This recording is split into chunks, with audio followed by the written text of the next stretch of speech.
Hello friends, in this quick tutorial I'm going to show you how to turn a TikTok sound into a ringtone. But before getting started this video, make sure to subscribe how to 1 minute. So first of all, open the music, then click on share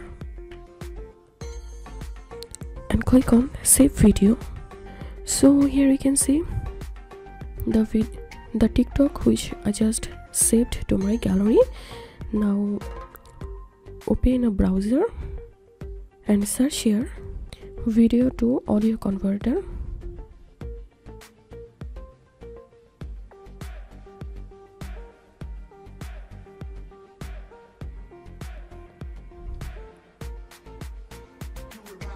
And now open this first link, choose file, files, and now select the TikTok, convert to MP3 and click on download MP3. Download. So the file has been downloaded. Now open your phone settings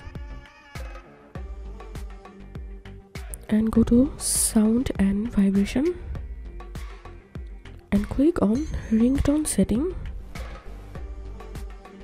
and click on select from files. And now select the converted file. So select the file and then go back, and then here you can see the ringtone has been setted. So that's it for now. If you find this video helpful, make sure to subscribe how to 1 minute. Thanks for watching this video.